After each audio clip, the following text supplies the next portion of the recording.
El derecho de sufragio supone la principal forma de ejercicio de los derechos de participación política reconocidos en el artículo 23 de la Constitución, es decir, el derecho a participar en la formación de la voluntad del Estado, constituyendo así el principal cauce de expresión de la soberanía popular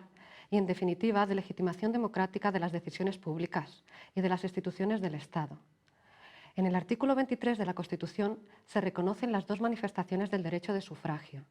Así, el sufragio activo es una de las formas de ejercicio del derecho a participar en los asuntos públicos directamente o por medio de representantes,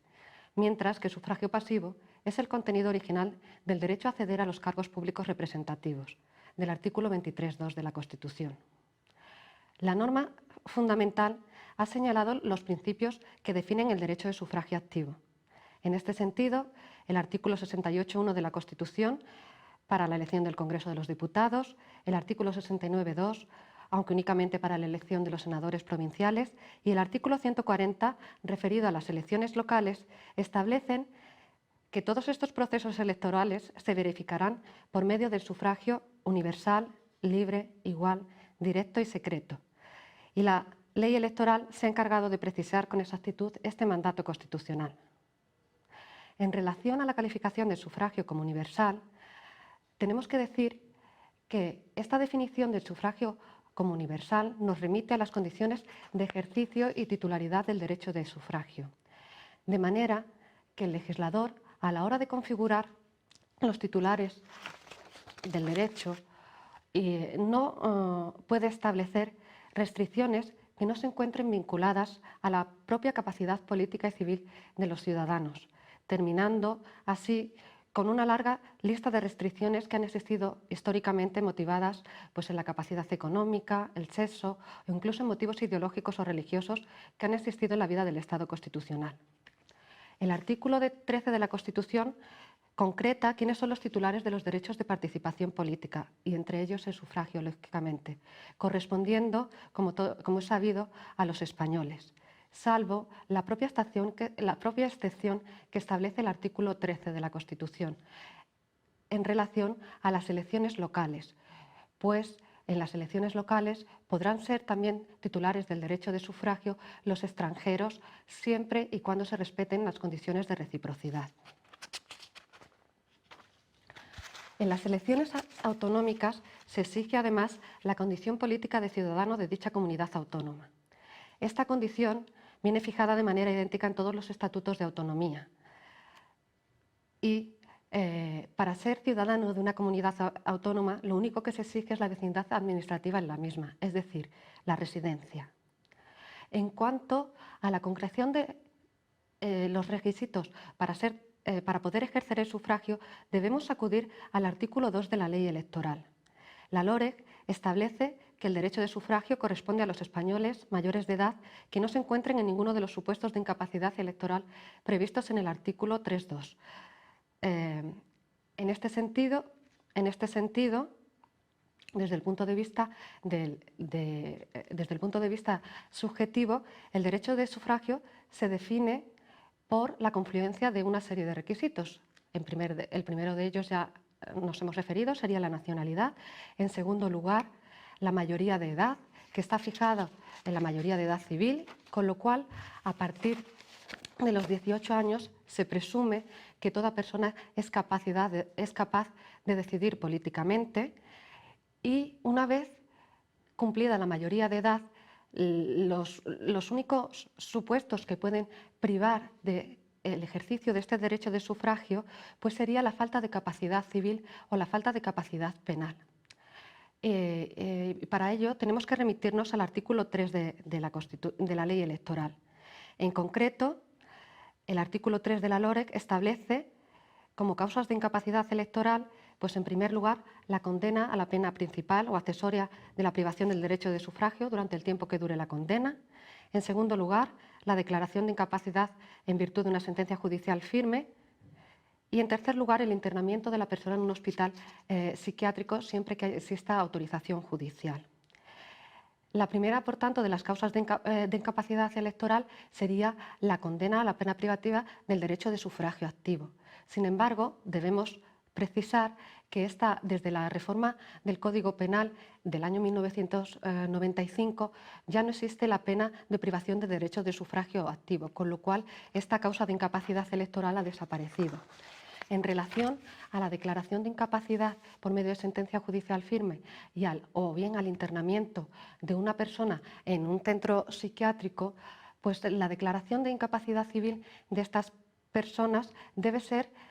para ejercer el derecho de sufragio, debe ser expresa, de manera que, tanto la autorización judicial como la sentencia deben declarar de forma expresa no solo que esa persona está incapacitada, sino también que se le priva de derecho de sufragio. De otra forma, el ciudadano podrá ejercer el derecho de sufragio. Esta cuestión ha planteado ciertos problemas en ocasiones cuando los ciudadanos han acudido a votar a la mesa electoral. Por ejemplo, en la Junta Electoral Central vino a decir que aunque se manifieste de forma evidente que una persona tiene síndrome de Down, si se encuentra inscrita en el censo electoral y la sentencia judicial de declaración de incapacidad no ha declarado de forma expresa que esa persona no tiene derecho de sufragio, pues podrá ejercer este derecho. A estos requisitos de naturaleza subjetiva para el ejercicio del sufragio, el artículo 2 de la LOREC añade otro de tipo administrativo, que sería la inscripción en el censo electoral. Esta inscripción es un requisito imprescindible para el ejercicio del derecho porque acredita la condición de elector. Su sentido se encuentra en la necesidad de ordenar administrativamente el ejercicio del derecho de sufragio con el fin de sujetar las consultas electorales o referendarias a la legalidad y evitar fraudes en el electorado.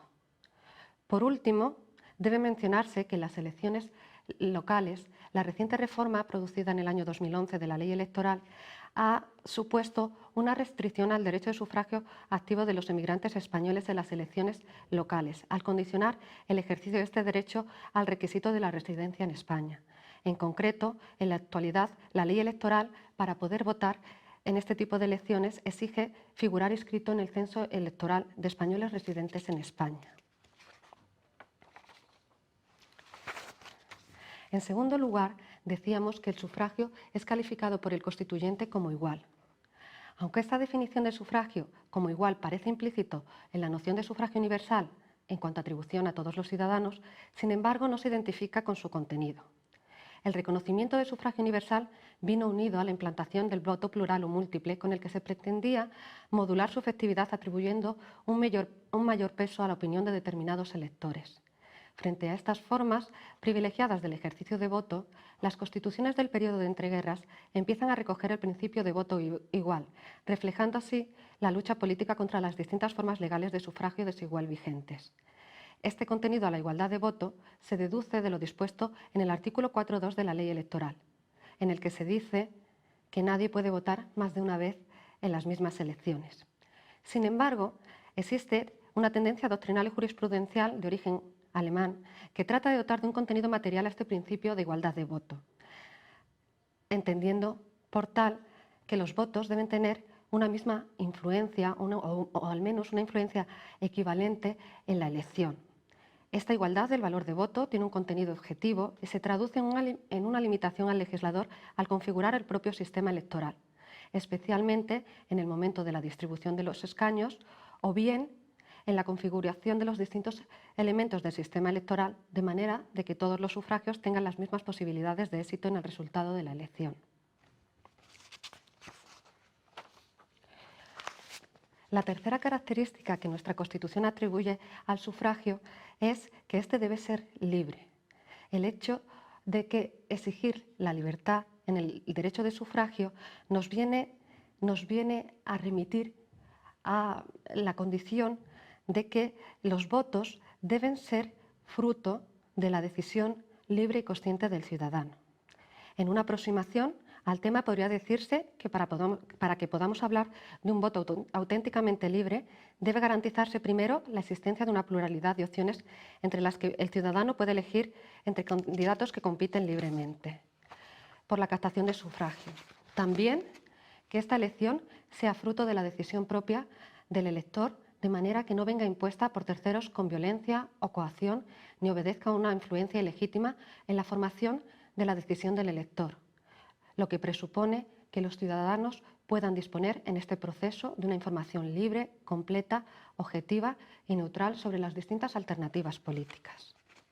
Por último, la última de las características que suelen presentarse como definitorias del derecho de sufragio es la de su calificación como directo. De hecho, la Constitución exige este requisito para las elecciones a diputados, senadores provinciales y concejales. La vigencia del principio democrático impone una correspondencia entre la voluntad de los electores y la composición de los órganos representativos, que difícilmente se consigue cuando hay un sufragio indirecto, es decir, cuando el elector elige unos representantes que a su vez eligen otros representantes que a su vez eligen al diputado o al senador. Pues a medida que aumentemos el número de grados de elección, pues mayor será la distorsión manifestada por los primeros votantes.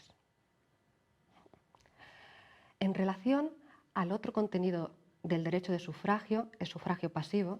nuestro derecho electoral ha optado para establecer unos requisitos similares de capacidad electoral que para ejercer el sufragio activo. Así,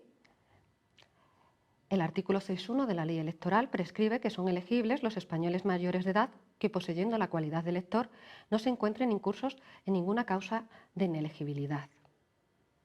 La única diferencia en cuanto a las causas de incapacidad electoral, pues la podemos encontrar en los supuestos de incapacitación penal. Pues aquí se ha previsto el legislador de forma expresa y el propio Código Penal la privación del derecho a sufragio pasivo como una condena, algo que, como hemos visto, no ocurría en el sufragio activo. Además, el artículo 6.2 de la Ley Electoral añade como causas de privación de sufragio pasivo la condena por sentencia firme a pena privativa de libertad y también, aunque la sentencia no sea firme incluso, los condenados a determinados delitos contra las instituciones del Estado o contra la administración pública. Por último, las causas de inelegibilidad vienen definidas de forma negativa en los artículos 6 y 7 de la Ley Electoral, así como en los títulos y capítulos correspondientes a los distintos tipos de elección. La Ley Electoral establece una infinidad de causas de inelegibilidad electoral de las que lógicamente se ocuparán en otra voz de la enciclopedia. Solo nos interesa destacar que la inelegibilidad es una figura que priva del derecho de sufragio pasivo a determinadas personas en atención a los cargos que ocupan, impidiendo que concurran como candidatos a las elecciones. Esta figura obedece a dos tipos de motivaciones. Por un lado, se priva del derecho de sufragio a una serie de cargos o personas que ejercen una posición de garante dentro del proceso electoral. Y en consecuencia, con esta figura lo que se intenta garantizar es la neutralidad de la Administración y la transparencia de la Administración dentro del proceso electoral. Por otro lado, se excluye a altos cargos y determinados empleos del Estado, como cargos de administración, directores de medios de comunicación de titularidad pública, miembros de las Fuerzas Armadas, etcétera, que ostentan una posición de poder o de supremacía, de manera